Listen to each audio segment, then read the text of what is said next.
Hello, everybody, and welcome back to Ben Talks Talent Conversations. Today, we have Patrick Polito. He is an HR executive, and he is here to chat with us. Patrick, how are you doing? I'm great, Ben. How are you? I am doing great. I'm doing really good. I appreciate you being on the podcast today. I appreciate you coming to chat through things. You and I had a really interesting conversation, mostly about HR and hiring. But I'm excited for you to share some of the information you shared with me today with the audience. I want to start with your background because when we first talked, you told me about how you started in operations, and I thought that was really interesting. How did you go from being in operations to transitioning into HR? Yeah, Ben, that's an interesting story. So I was leading basically a retail company as a branch office manager, and we were fairly successful. It was a very busy business. And what was happening is we had multiple locations in the same area. And I would always get calls from the regional director saying, "Hey, Patrick, I need you to send so and so over to this branch because we just lost a person." And that kept happening. And these other branches kept losing people. And fortunately, I was able to keep my people. But then eventually it became frustrating to me. So because I kept having to share when I was doing my part to keep the employees, right? Yeah, Excuse me. So I actually put together a business plan for the vice president general manager that I thought would really help retain newer employees. And it was a plan for basically increased training, more structured training, a better introduction to the company. And I put it all out on paper and I said, I really think this would help in a variety of areas. And I gave it to the VP just to try to help the business. A few days later, I got a call from the VP and he said to me, "This is great. I want you to do it." I'm like, "Well, what do you mean you want me to do it? We don't even have a position for that yet." He says, "I'm the VP. I can make the position." Of course, he went through the right process and I ended up going into that role. And that's how I actually started in HR, was really in training and development, and developed this program, changed the onboarding process, which, you know, I'm not going to reveal my age necessarily, but this was many years ago when onboarding was not as such a hot topic, right? And fortunately, it was very successful. And little by little, they kept giving me more and more HR responsibilities. And that's how I really got into HR, which yeah, I think was a real benefit having the operations background, because in today's world, you really need to know the business as an HR professional. yeah, And that's something that we is very important. yeah. You know, it's so funny. I've interviewed a handful of HR executives, for these conversations, and every single one of them says you need to know the business, like without fail. Like it is a common refrain. Like, hey, yeah, it's like you need to know the business. So it's just funny to hear that again, and it further fortifies just how necessary that is to truly be a business partner, to have that firm understanding. You know, one of the things that I think is interesting is you talked about retention. Before retention was exciting, before it was popular.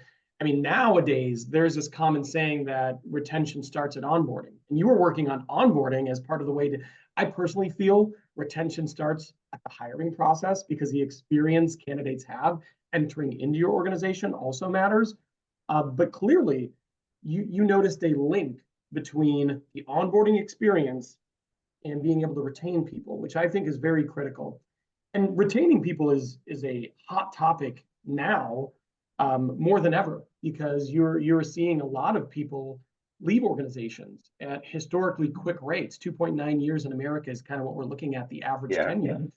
So retention is always kind of a hot button topic, and it's, quite frankly, it can be a profitability topic because of how it impacts the bottom line for organizations. So you shared your story about retaining people. What is your advice to managers, or to HR people if they want to be involved with having great retention within their organization?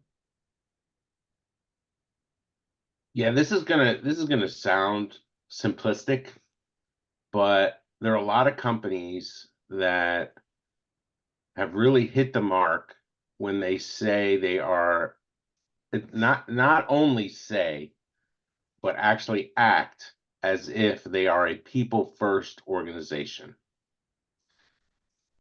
The teams that you lead, whoever's watching this, right? The teams that you lead are people before they are your employee or your team member or your subordinate, right? And I think if leaders focus on that, the loyalty that will come from the people that you are leading will be natural. Yeah. And I was fortunate enough to, and I think I'll credit my father. He taught me a lot about business and um, how you should treat people, how you should lead people, and all the posters you see at a lot of places. Everything I needed to know, I learned in kindergarten. It's really true. It's really that simple. And if we treat people with that respect and that level of courtesy and be empathetic. Empathy is a big word in today's leadership. All these people are speaking about empathy. Well, and it's become a hot topic. But again, if you treat people as people, humans first, the empathy should be normal. Totally. I had a leader once tell me, let's keep the human in human resources, right? Yeah. And I think about that all the time. I think about how would I want my family member to be treated in this situation. Yeah. And I've had, unfortunately, as an HR professional, you do get the difficult job of having to be involved in terminations. And I really try to make that as, I don't know what the right word is, but I try to support the individual as much as possible, even though Yeah. we're going through a termination. Yeah. That is a person whose livelihood just changed dramatically. I offer assistance. I give them my personal information, which sometimes my companies haven't liked, but I do it anyway Yeah. because I want to help people. Yeah. I don't want a difficult scenario to cause them harm or hurt their livelihood. Yeah. So I think if people would lead with that type of compassion, then that's where you'll get loyalty. People would stick around. It's really about creating that personal relationship, not crossing the line, of course. Got to stay Yeah. professional, but they got to know you care about them. Yeah. People don't care how What's so much you know interesting? until they know how much you care. Yeah, That's a quote that I absolutely. also like. It's funny too because there's a lot of things you can do from a retention standpoint that that aren't easy to do, right? Like you can talk about career growth, development, rotational programs, training, compensation. There's a lot of things you can do to move the needle. But what you described is a thing anybody can do, right? There's no constraints there. Like anybody can be empathetic, anybody can show compassion to people. Anybody can treat people like people. Like these are things anyone can do. Like nobody exists in an environment where they can at least treat a person like a person. You may Right. not be able to offer some of the advanced engagement perks of different organizations. And so maybe, the occasionally people feel like they are at a disadvantage in the game of retention, but everybody can be kind. Like it's an easy thing that anyone can do. Yeah, and what's interesting is there are people out there that believe you shouldn't get too close, I'm doing like the air quotes, right? Yeah, Too yeah, close to your team members. I say that's hogwash yeah, because you can still develop a strong relationship with people that you're leading and yeah, not cross a line. And if you totally. do that the right way, they will be loyal. They will be, you will get more done because they will go to bat for you. Yeah, They'll run. You hear people say, I'd run through a brick wall for that person. Why? It's not because they're some great manager. It's because they care about the person and they've yeah, gotten to know them and what drives them and what makes them tick because they've cared enough to ask. yeah, That is a absolutely. big difference, I think. Yeah, I couldn't agree more. I have always felt it is more powerful to create an environment where people want to do things as opposed to forcing them to do things. And being a connected leader in which people want to follow you and they want to perform well will always be more powerful than demanding, especially over the long term. It's more sustainable too. Yes, correct. Definitely. Um, so I found like I feel so much of our conversation stems from that first story you shared because it was obviously such a pivotal moment in your career. And one of the things that sticks out to me is the benefits of saying yes. You know, like I will do that. You've asked this of me. Okay, I will jump at that opportunity. What is your advice to people who are presented with what they perceive to be intimidating, but also exciting opportunities in their career? Yeah, it's interesting. I saw a while ago, this was before I made this uh leap, I'll call it. Excuse me, I shouldn't say before. I made the leap before I saw this. And Yeah. there's a little tidbit out on YouTube from now I'm gonna forget his name. Anyway, it'll come to me in a minute. But he talks Yeah. about taking the leap. Yeah. That when you're presented with an opportunity and you're not sure, take the leap because and say yes, because not only will you gain that valuable experience, you will also, in the minds of the people that you're saying yes to, they know that you're willing to do what you need to do to help the organization, help the business.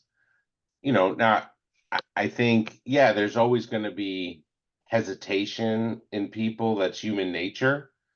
But it's Steve Harvey, by the way, says take the Okay. leap. Okay. I knew it would come to me. Um, but if I had not done that, because I was very successful in my role, fortunately. I'm Yeah. not tooting my own horn, but I had another progression that I could have gone.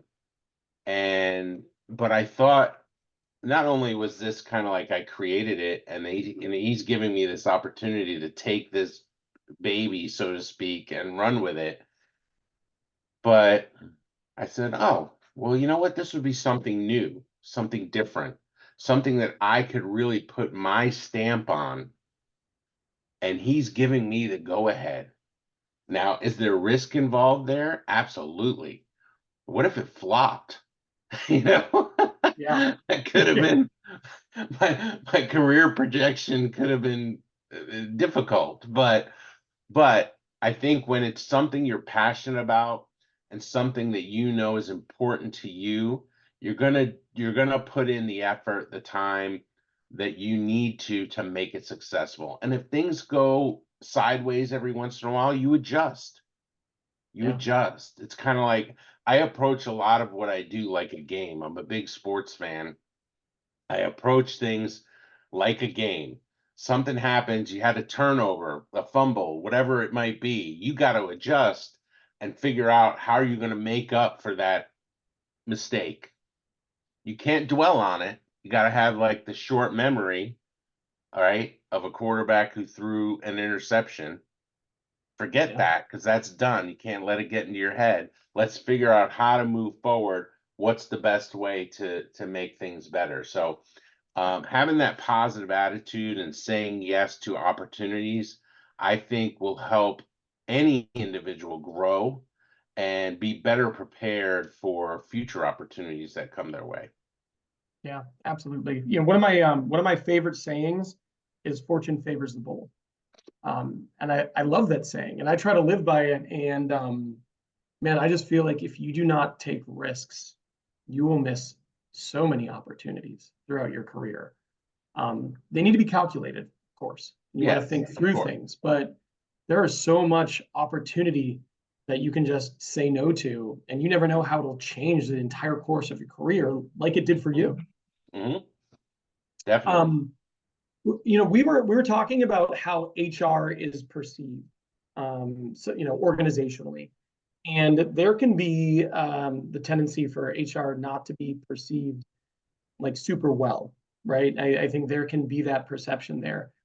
From your perspective, how do you think HR should be received organizationally, and what do you think HR professionals can do to get to that point if they feel like they exist in an environment where maybe they aren't there yet?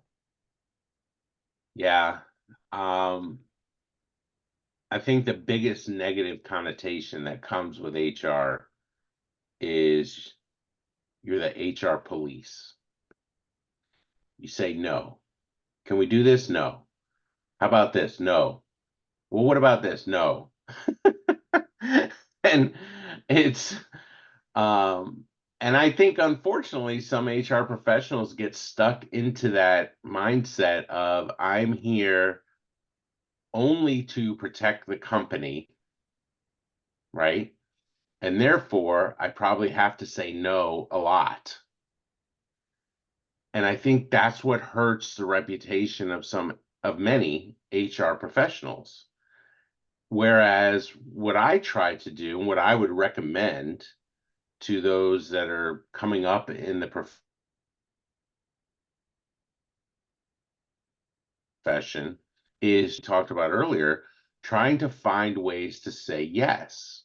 So when someone asks me, well, I want to do this, whatever it might be, I say, okay, well, what's your end goal? What are you trying to accomplish by doing this?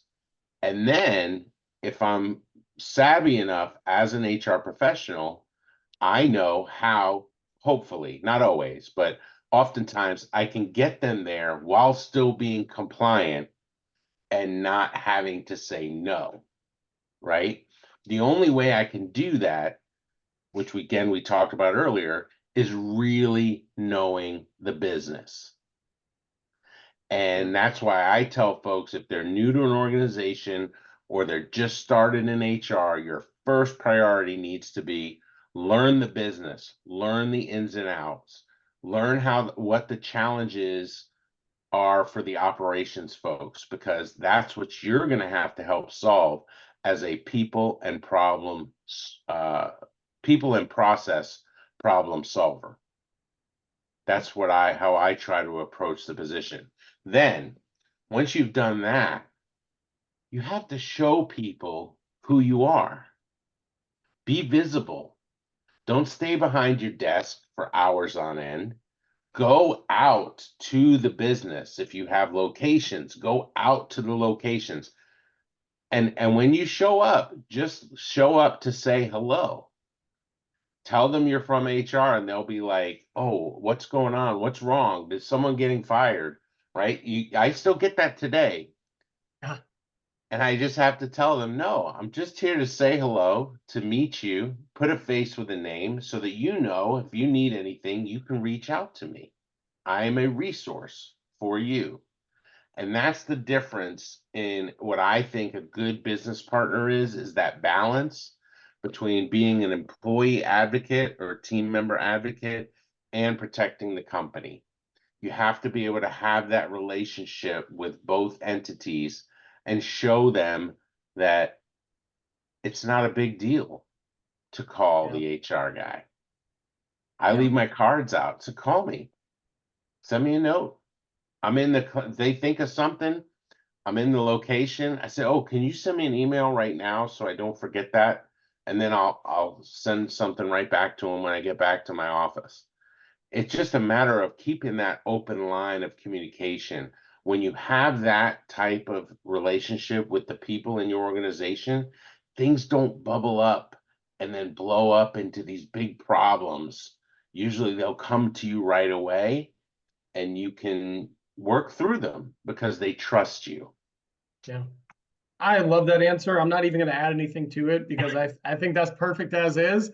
So I love that. So I'll just move on. This is kind of flown by, but last question here. Um, what are you passionate about outside of work? So you see my background here. I'm pointing the Yeah, wrong way because it's reversed here. yeah, right there. So I went to Florida State University and I'm a huge college football fan.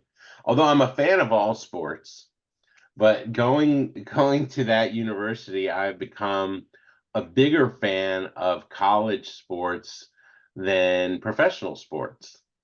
And it is just a passion that I have mainly because of the passion that exists within those sports. I think there's a different level of excitement when these young men and women are playing just truly with their heart, right? Not for a contract, not for $10 million, not for some big bonus, just because they love the game. And it happens to be when we're recording this, not necessarily when it airs, but it's March Madness time. I Yep. love the excitement of that, and the underdog fighting the big main university in a basketball game. It's just so exciting to me. I love it. It brings me joy. My family doesn't like that I watch that much, Yeah. that many games, because I can watch anything. Like they say, "Oh, football season's over. We get the TV." No, no, no. We got basketball now, then baseball. So Yeah. it's a lot of fun for me, and I really enjoy it. And for me, Florida State was a special place, and I try to continue my relationship with the university as an alum. Yeah, awesome. Well, we'll tell you what, Patrick, I appreciate it so much. Thank you for sharing your insights, your story, and words of advice. Thanks for being on the pod. Thank you for the opportunity, Ben. I really appreciate it. It was very nice getting to know you as well. Yeah, likewise.